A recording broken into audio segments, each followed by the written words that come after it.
Hello and welcome to Uncanny Book Club.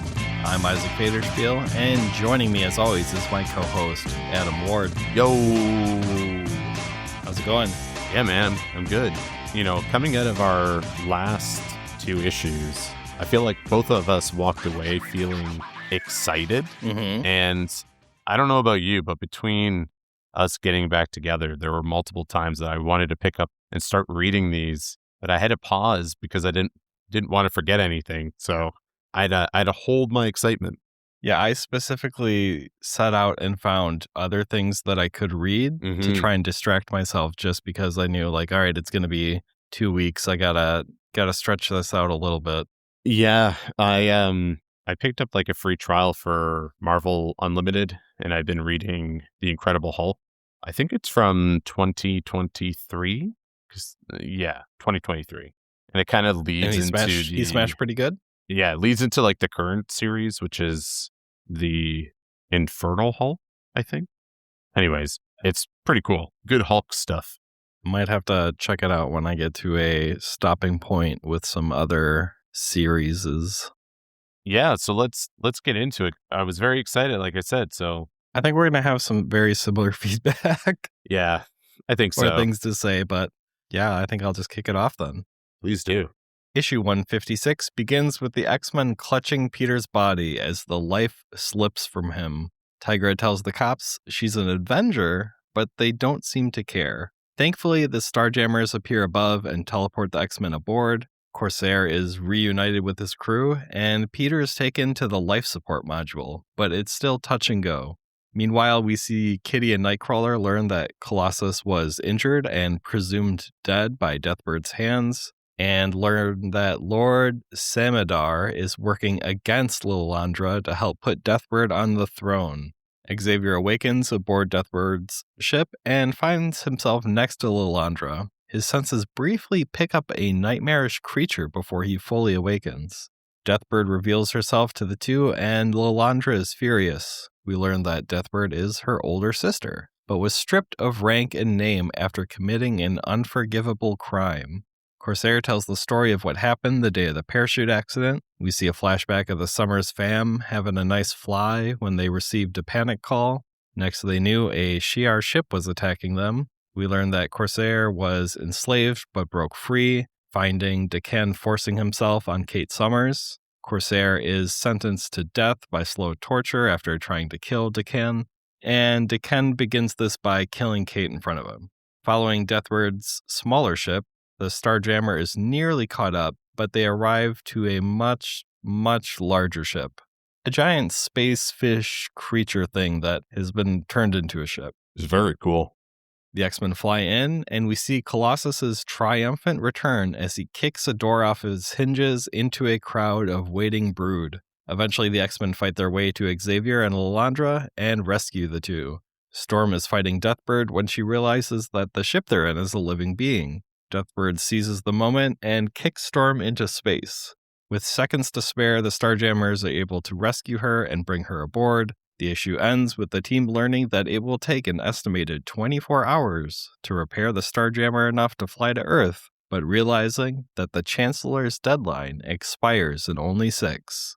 Next issue, Hide and Seek. Do we just jump in and talk about, man, that's a cool fish ship? Yeah, let's start on a positive. It is a cool fish ship. That is just not only well drawn, but kudos to having an imagination that can come up with something that cool. It is one of the coolest 2-pagers that we've seen in a while. It's so cool. We've spoken a lot about how Chris has kind of helped portray space. It's just so fantastical and embedded in sci-fi in this really awesome way that we're seeing here. I think it's like a whale, basically. Whale ship.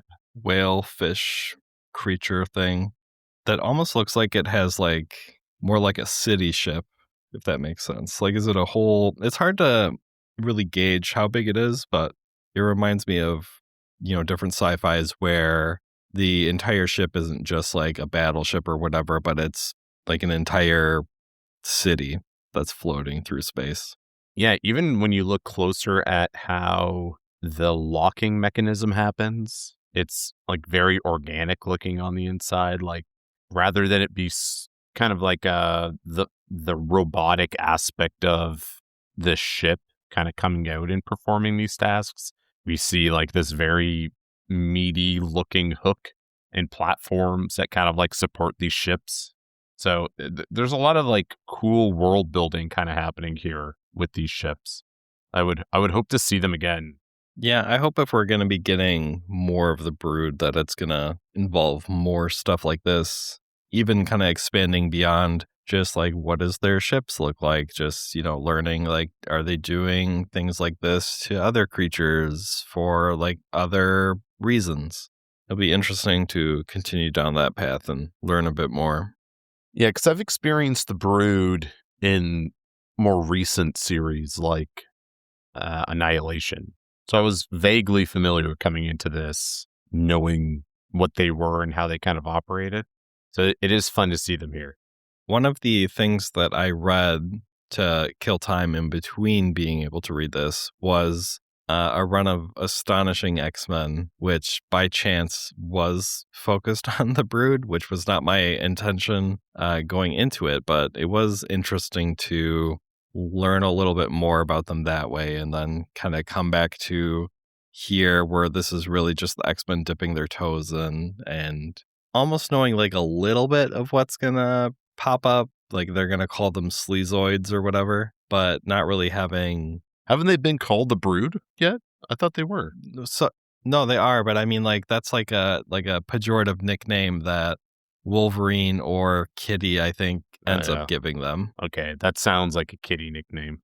It does sound like a kitty nickname, and I'm hoping that it is. It seems to fit more. Yeah, I would agree. Although I will say, like her, we'll kind of get into this in the next issue, but you really kind of see the youthful spirit of Kitty in these issues with how she kind of uses the technology to change her clothes and kind of brings a bit of fun to this very like dire prison situation that they find themselves in.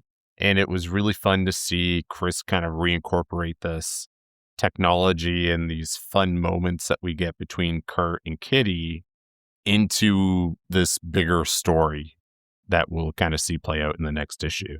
I like that it's multi-purposeful too, because it's not just her having fun for the sake of having fun. It's also covering up her plot to, she's accessing the computer and digging into their systems and learning stuff and like figuring out or coming up with like a plan. So it's like a cover, but also just, it is pretty fun.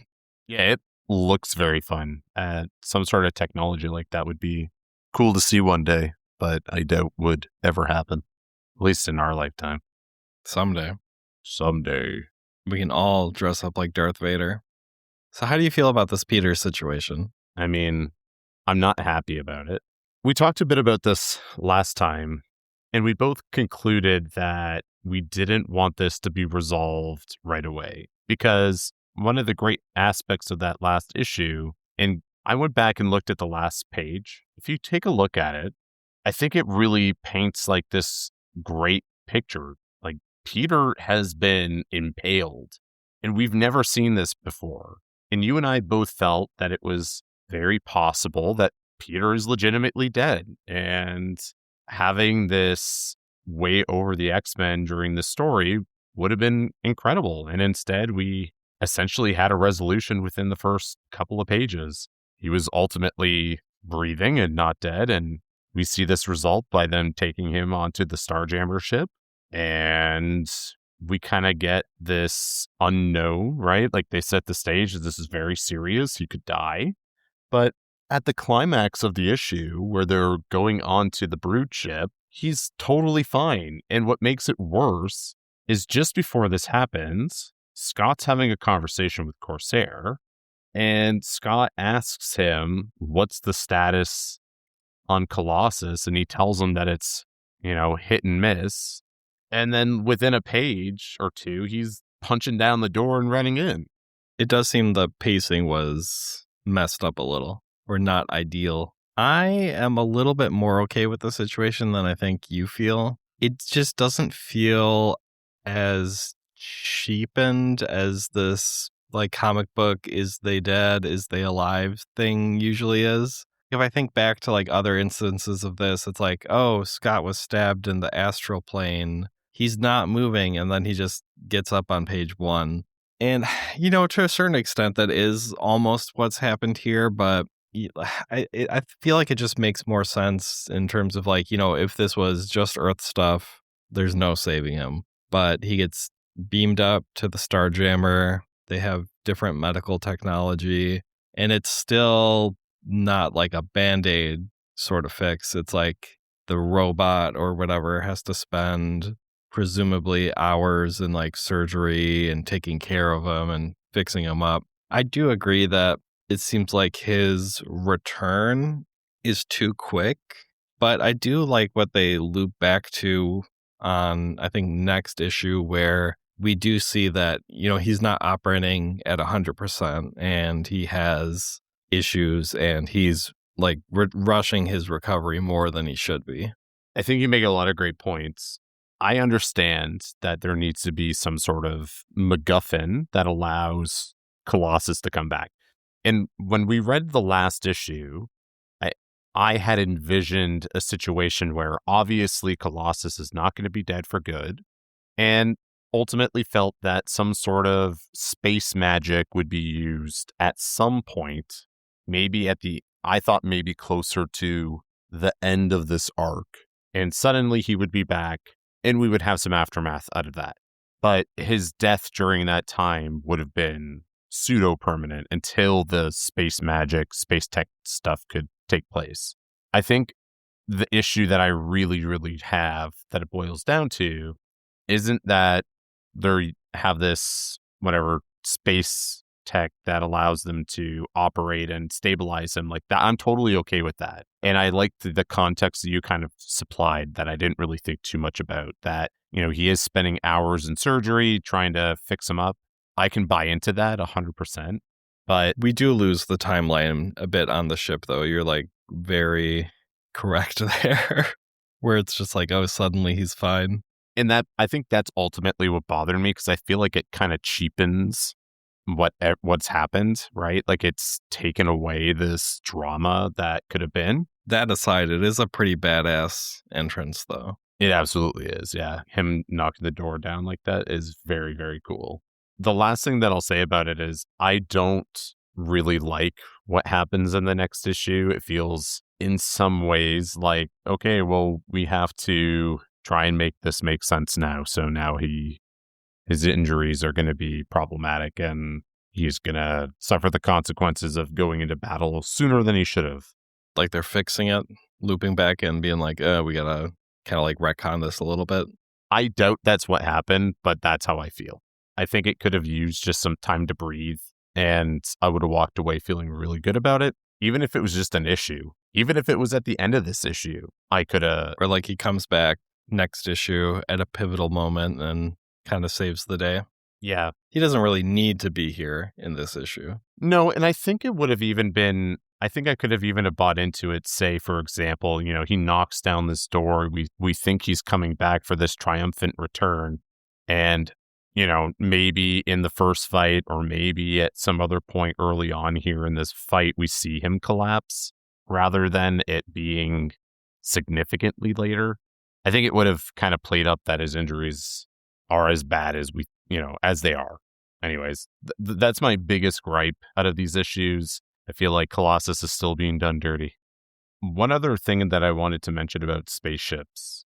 So early in this issue, we see at the FAA, they have this conversation about spaceships and how they're in kind of disbelief about it. And as this conversation's happening, the radar just is showing this massive blob that covers up the radar. This guy starts having a mental episode and freaking out because he can't believe the sheer size of it. He's like terrified. And we see these images of people standing in the streets in disbelief as they look up at the sky. And then we see the Starjammer ship. And I love this. Again, just huge compliments to the entire team with the whole design. It's just so bright. Kind of got a Serenity vibe. Yeah, I love everything about it. The shape, Just the inspiration feels very sci-fi based, which isn't always where we live with the X-Men. And this is fun. And I feel like they treat the space stuff in that sci-fi sphere. I love the scope that this kind of gives. Like even this panel of the ship with the skyline in front of it. This is huge. Like it really is incredibly massive. For some reason, it feels really big here, like especially the one where you're looking at its underbelly and like the beam is going down. Yeah. But it doesn't feel that large everywhere else. But I mean, like in the emptiness of space, you know, it's hard to. I mean, it's a lot bigger than Deathbird's ship, so it's hard to say how big it is. But I think it probably is pretty large, which makes that fish real big. I was just about to say that. I think it really puts into perspective just how large this fish ship is. And that makes it even cooler. I'm looking at it again and just the rows of teeth. Ah, so cool. Very neat. Everyone should look it up. One thing that I do want to say, it was funny seeing the cop tell Tigra that he didn't care that she was part of the Avengers. And that's how I felt as well. Who's paying for all this? It's a very valid point. Like, presumably the Avengers have some cash. This multi-million-dollar project gets destroyed. Like, who's going to repair it all? They got insurance. Sir, I'm just doing my job. Me and the X-Men here. No, Tiger Lady. And then we also find out that she's no longer in the Avengers because the story happens before what's up with happens. that? She like is that was weird. So she's like brand new to the Avengers when we read this, and then is suddenly just out. I assume something happened, but I didn't care enough about Tigra to look it up. I'm kind of curious. I'm just doing a quick look up. According to Google's AI, all right, so take it as you will. She resigned due to intense self-doubt, feelings of unworthiness, and emotional distress after a traumatizing battle. Is it the X-Men's fault? No. They were fighting the Molecule Man and turned her into his pet and made a giant cat bed for her, causing her severe emotional distress. Weird. Comics do weird stuff sometimes. That is super weird. 80s, am I right? All right. Anyways, there you go. All the more reason for us to never see Tigra again in this book. Please. Issue 157's cover teases the return of the Phoenix. We see that the team is not satisfied with the estimated 24-hour repair, and everyone is working together to speed things up. Wolverine is knocked free from the ship and floats off into space, and Hepzibah goes to retrieve him. But while she does, Colossus collapses and is taken back to the infirmary. It appears that Peter was warned against returning to action so soon, and he's once again in danger of succumbing to his wounds. Lilandra attempts to reach Chancellor Araki, but we see that Admiral Lord Samadar has killed him as part of his plot. Charles attempts to reach out to Kitty and Nightcrawler, but much like when he first awoke, there is another nightmarish presence, and he sees an anomaly within himself. The page reads, "Something alien, unknown, and so profoundly disturbing that he interrupts the mind link to probe it. That proves to be a mistake. He collapses and is unresponsive." Meanwhile, the Brood and Deathbird are engaging in negotiations via violence when she reveals the X-Men's powers to the Brood. They are very interested, saying that as breeders, they would serve the mother of us all herself, and they agree to continue with her plan. We return to Kitty and Nightcrawler and see that she's still changing outfits to mask her actions, tapping into the Prime computer. She's very upset by the potential death of Peter and accuses Nightcrawler of not doing anything. Kurt reveals that he's somehow assembled a portable costume generator in the meantime. Kitty and Nightcrawler begin their mischief and discover troops sent to kill them. The two take them out and soon discover the Chancellor's body. Their plan is then set into motion. Nightcrawler teleports all around the bridge, creating smoke, and Kitty, in the guise of Phoenix, appears and makes threats. Nightcrawler then teleports away with a telepathic member of the Imperial Guard, and the two are able to convince her of their identities and share knowledge of what is going on. The rest of the Guard assembles, but Shi'ar Loyal to the Admiral confront them, and a fight ensues. Kitty slips away and attempts to deactivate the weapon system, but doesn't notice a weapon turn toward her. The wall-mounted turret fires, and she phases to avoid it, but is still struck while intangible. The Admiral, having apprehended the guard, fires a bolt of antimatter plasma at San Francisco, but the Starjammer appears suddenly to intercept the beam. Lilandra projects a holographic message to the ship saying that Earth is not to be attacked and says to arrest Lord Samedar. Peter's up and about again, but Professor X remains as he was, and they worry that his brain may have been completely, irrevocably destroyed. Next issue. Enter the Brotherhood of Evil Mutants! ! Trying to find where I would want to jump in with notes. I was going to say Charles. Sure. So I think Charles has some interesting moments in these 2 issues. We see him punch a brood in the last issue, which is really cool. That was a pretty funny panel. It was pretty good. Like, Scott's like, "What are you doing?" Yeah. Charles is just like, "I couldn't control myself," and then Lilandra's like, "I dig it." And here we have him doing this mind thing, trying to get in touch with Kitty and Kurt. And this panel that we see him trying to use his telepathic abilities. And this awesome panel of what I can only assume is a brood. It looks very brutish. Yeah. It looks awesome. It's so trippy. Like his face is like twisting to be like, it's like half brood, half him, and it's like twisting psychedelic. And then there's like what looks like a little brood and like a little baby brood and like a little baby womb in like the lower right corner. Yeah, and that looks very alien, like very xenomorph. Yeah, I mean, I feel like the implication is like at some point he was stung by a brood and he has a brood inside of him. Oh, you think that's what it is? I didn't even think of that. Yeah, that's my assumption.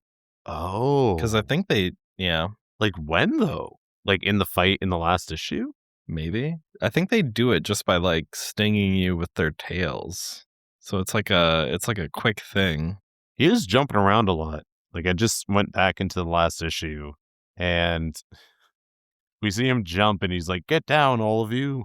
More alien Cyclops sneaking up behind you," and he like dives at it. But this kind of already happened earlier. I guess this time it makes it clear that the anomaly is within himself, and last time it was just him sensing it. But to me, like when I read it last issue, I thought like either him or Lilandra might be infected, or he is just like sensing the brood nearby in some way, like their hive mind connection.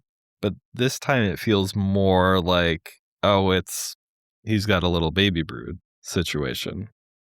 Now that you point out the anomaly within himself line, I am beginning to agree with you. I'm really interested. My main takeaway from these 2 issues is being really interested in seeing where this Professor X stuff leads. Yeah, I agree. I think they're doing a really good job teasing that out. But it doesn't seem like next issue is going to be that. Yeah, I know. So it's like, I'm very confused by what's happening here. Because I'm just going to jump into this one. In different circumstances, we've kind of pushed the idea of like really strong start, okay middle ground, and then like a good finish. These 2 issues and the 2 issues before it kind of feel like great start. And I don't know if this is a middle story or if this is supposed to be like an end. It doesn't feel like a real, like the full resolution hasn't happened. I had a very similar thought, and it made me feel and think that perhaps, because right now they're like above Earth, aren't they? Because the Starjammer ship pops out. Yep. We now have a collapsed Colossus. We have a incapacitated Xavier. So I suppose it is possible that maybe they go back to Earth momentarily before they continue on with the brood stuff, like a little pit stop. Because reading it, I thought, I'm curious how they're going to get the Brotherhood of Evil Mutants into this space story. And now that I've thought about it a little bit more, the only conclusion I can come to is that we're going back to Earth for some reason. And having like an intermission in this story. Yeah. That's part of like, I mean, we're making a lot of assumptions just based on like, we know that it's a Brotherhood of Evil Mutants situation. It could very well continue this in a way that makes sense. Similar to how we came into this arc being like, okay, Starjammers. But those first 2 issues weren't really about the Starjammers at all. It's funny you say that because, before we started recording, I was looking at the cover of the last issue, which shows all the Starjammers. And it just made me think, coming out of these 2 issues, I'm not walking away liking the Starjammers any more than I did before, but I am walking away liking Corsair more. I think they did a really good job of portraying Corsair as this a monster of his circumstances, and maybe monster is definitely not the right word. Morally gray, complicated. He's a creature of his circumstance, right? We have this terrible story where they get kidnapped. He watches his wife get sexually assaulted in front of him and then killed when he tries to defend her. And then he goes into slavery, and, it starts to kind of put him in a more sympathetic position than perhaps, I felt for him before. And I do think we kind of started to see that happen a little bit more. And we talked about it when we were discussing the last episode, and how Scott and Corsair both have legitimate reasons to be upset with each other. And it is a little more nuanced than it kind of felt in the beginning with him. And so I'm walking away, especially now, seeing this story play out of everything that happens with his wife and being thrown into slavery and essentially, escaping to become a space pirate because it's not even what he wanted to do, but had no choice to become that. Sometimes you just got a space pirate. It's a lot more interesting, frankly. And I like the character more. For the rest of the Starjammers, though, I just don't care. Well, we haven't really spent meaningful time with them, where it's like, okay, we got the big guy, we got Cat Demon Lady, we got, I think, like a cyborg situation. Yeah, like a weasel looking guy. So, like, there's some things I like don't get me wrong, but, if I'm... It's like a no strong opinion sort of situation. We're not really getting enough of them to be like, they're good, they're bad. It's just, they're like the backdrop scenery to Corsair and his spaceship. Doesn't leave me wanting more. It makes me want less, Anyways, as I said, I feel like I'm walking away as a Corsair fan, and the Starjammers are just his accessories. We can talk about Kitty and Kurt, since they take up a big chunk of this issue. Good outfits. That must have been a pain, though, just coming up with multiple outfits to draw. Oh my goodness, I know. It looked so cool, though. Again, just seeing them use it. I actually really like the design of Kitty's spacesuit when she goes out. It's a better design than when she invented her own superhero outfit with the skates. It's unclear if this is of her own imagination or if this was like preloaded into the program. Yeah, I was taking it like she was kind of imagining it, but I could see it either way. I think probably. Just, considering she also dressed herself up like Darth Vader and Robin Hood. So I think Kitty and Kurt are standouts in this issue. I like the change of pace, especially because, as I said, I didn't really care much for the Starjammers themselves. So to kind of pick up this secondary, smaller story, and again, kind of seeing this transmogrifier come into play and being used as a tool for them to infiltrate the ship, kind of come up with a plan to try and stop them from destroying the Earth. And Kitty is, I think, shown to be very smart here, and we see her continually being portrayed as a genius. And we also see that she's a bit of a tactician as well, as she kind of comes in and doesn't necessarily handle the situation well when it comes to confronting these guys. But she doesn't need to worry about that because we get this awesome panel of Kurt bamfing around, hitting all these guards in like one go. Very cool. Does it make it clear which of them established the plan or if it was a team effort? I think either way it's, good because obviously, like you said, like Kitty is very tactical and this isn't the first time that she's had to come up with a plan to sort of save the day. And on the other hand, it would be interesting if it was Kurt because we typically do not see him involved in that kind of stage of things. It's fun to see this kind of that they're taking her seriously. I think that's the big takeaway. She's not just She's a real X-Men. Yeah. She's a real member of this team, and her actions and choices are being used to benefit them rather than being a detriment, which is kind of where she started. I hope we don't walk that back.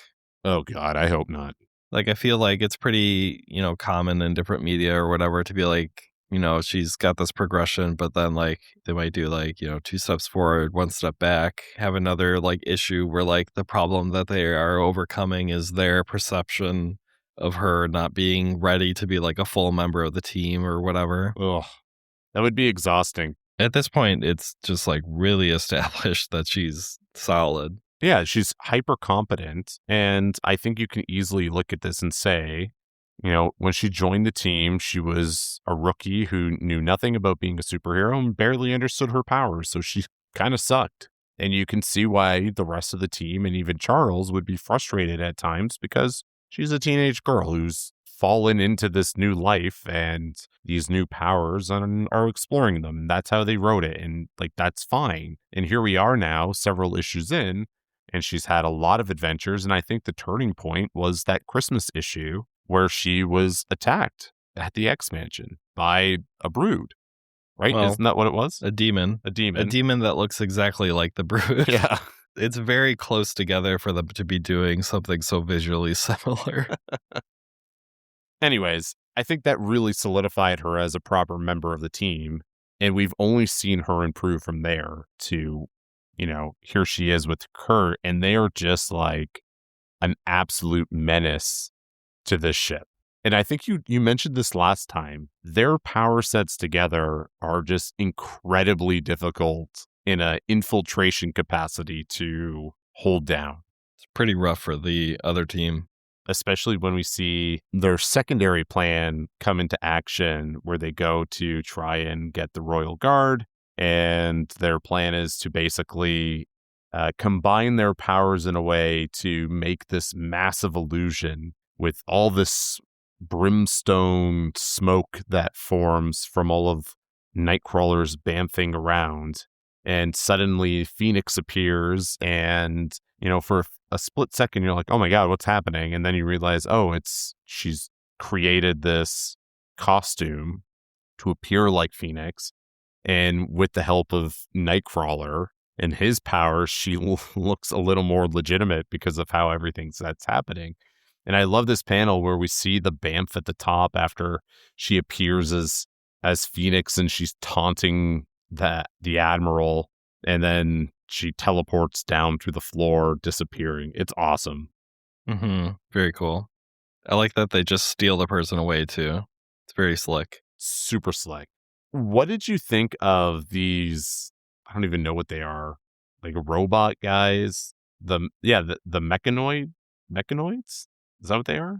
I feel like did this person come were these people in like the first issues where we saw the Shi'ar where they were fighting around the crystal and the X-Men fought the guard in that one?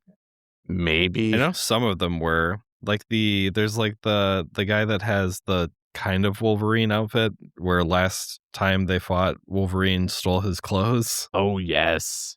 So like the Wolfman is familiar. You are correct. And I assume some of these others have to be too. I mean, one of them just looks like a recycled Colossus. The guy in the middle, yeah. I had that same thought. I think maybe we should just only call him recycled Colossus if he pops up again. There's like a devil guy, a weird tentacle eye boy, like a stingray mixed with an octopus. I mean, they're pretty inventive, cool. but yeah, they're cool. They're just kind of background pawn pieces that are being used for action scenes. What did you think of this whole like treachery plot? Because for me, I like the idea a lot and I like the Deathbird aspect of it. But when we read like the first two issues, I didn't really pay attention to who this admiral was. And then we get to these two issues and he's like important or like is a key player. And I kind of feel like, I don't really care who this guy is. Like I was paying more attention to like Chancellor Araki or whatever. Like I was like, this Sure. guy seems important. And then the other guy was sort of like the captain of the ship in the background. And suddenly it's like, oh, he's supposed to be like a key player in this plot, but I don't have like a strong feeling toward him. Yeah, so I don't know that I necessarily read into it too much with him specifically. I think I just assumed that this was just kind of a fresh character, honestly. Pretty fresh. I think he only appeared like last issues, but I just like, I didn't pay like attention to him really. Gotcha. Yeah. And then he turned out to be a little bit more important than I anticipated. I think it adds an extra layer to the story, like the traitor angle itself. Yeah. Like that aspect I really do, I think adds a little bit more to this than, oh, here's just some assassin that is kidnapped the Empress. I think this gives a little more political intrigue. It gives a little more credence to Deathbird to be able to manipulate this. And we also get the Brood element in all of this. Where do they fit in? How are they manipulating what's going on with Deathbird? Are they working with Deathbird? And if they are, who is working for who? Is she working for them in a plan to get rid of Lilandra so she can command the Shi'ar and whatever happens with the Brood and some sort of weird team up? Or has she contracted the Brood to do something? I have a lot of questions and I'm really interested, much like you, in kind of seeing where this Brood story goes. And I'm a little disappointed on the surface that we're not getting right into it again. Because I feel like, things are rolling right now with this, space stuff. So let's just keep going with the space stuff. Mm-hmm. Yeah, I think we do return to space pretty soon, at the very least. So it's not going to be like, I imagine, like a long drifting away from this. But that is one thing I'm curious about is just seeing like, what is the full situation there. It seems to me like it's a mutual benefit thing, but it's odd because nobody knows the Brood, and really I think the only one that has like information about them at this point is probably Deathbird. Everyone else is just like, where did these people come from? Right. So it's hard to imagine a situation where it's like, oh, they want her, or like what do they gain from putting Deathbird on the throne? Or like what is she going to offer to them that is worth all of this for them? Guess we'll have to wait and see. I honestly didn't even know that the Brood could talk until recently. The only reason I knew they could is, again, because I read Annihilation like years ago. Yeah. Which is a lot of fun. If you are legitimately interested in kind of the cosmic Marvel stuff, Annihilation is kind of a good place to read because it brings a lot of the cosmic space races and empires together to deal with this massive threat that is Annihilus and his annihilation wave. I need to get back to it because I started it, but where did I possibly leave off? It's hard because these are big events. Yeah. Marvel Unlimited does not always do the best job of having a good reading guide, reading list kind of a deal. Not sponsored, to be clear, but willing. Yep. I'll change my opinion. No problem. I don't think you need to change your opinion. No, I think that's very fair criticism. I think the only other thing that struck me as very weird for this issue was the ending is a little anticlimactic, where the situation is very dire. There's a huge blast being shot at the Earth. It's going to cause massive destruction to a planet, but the Starjammer ship just intercepts it and is completely fine. Yeah, I didn't understand that either. Like, are we to believe that their force field is enough to prevent it? Like, is that what they're trying to imply? I think if the ship got broken again, I would feel more okay with it. Like, if it got really messed up and maybe all the Starjammers have to go to Earth, and that's, why we end up back down there with the Brotherhood. But it seems to be pretty okay. It doesn't seem like the ship really, like nothing, huh? Yeah. Aliens, technology. I mean, I don't know. Like, you're right, though. Like, if this is a beam that's strong enough to destroy an entire planet. Well, it's not for a whole planet. Let me see here. They say a bolt of antimatter plasma erupts towards North America, target on San Francisco. It will strike with the force of a gigaton H-bomb, vaporizing everything within a 100-mile radius. Pretty powerful. Of ground zero, splitting the planetary crust along major fault lines that rim the Pacific Ocean, far faster than the speed of light. I guess that makes sense for why they shot for nothing's faster than the speed of light. This is crazy. It makes sense why they shot for San Francisco with the fault line thing. Got to crack that bad boy open like an egg. Yeah, they try to say here that it's the last instant in an awesome display of engine power and astrogational skill. The slightest error would have resulted in the destruction of both the ship and much of the terrestrial hemisphere, thereby doing Samadar's work for him. But the Starjammer intercepts the beam. It's very interesting that they highlight, like, if it would have flown in front of the beam in a slightly different way, the ship would also be destroyed and the Earth would be destroyed. Do you think perhaps, I'm just kind of going through the panels again to see if maybe I missed something. Maybe perhaps because she makes the command to halt the attack? Because it says simultaneously, Lilandra's holographic image appears on the command deck of every ship in the fleet. I am alive and well. No hostile action is to be taken against the Earth. So, like, perhaps it was just stopped? I don't know. It's weird. I'm imagining it not as one continuous beam and more as, like, they shot their shot. I mean, even still, the ship should have been destroyed. I don't know. Not forever destroyed, but wrecked up a little bit. At the very least, yeah. It should mirror Peter's journey. Next issue, we can start with it kicking some space ass. I have to say that final panel of Xavier is kind of funny looking. The more I look at it, the funnier it looks. They should close his eyes at least. Seems like the least that they could do. I guess it's to imply that he's absent-minded because he has like this blank stare. Because otherwise it's just like a regular coma situation. This is like, it's spookier. Yeah. Do you want to deliver some overall thoughts?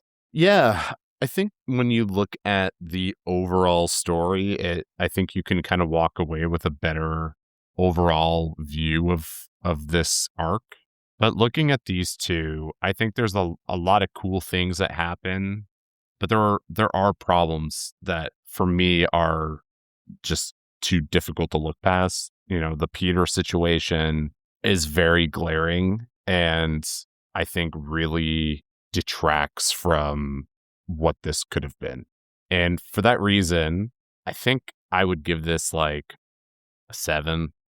I think there's like enough good stuff going on. I'm really excited about the Brood.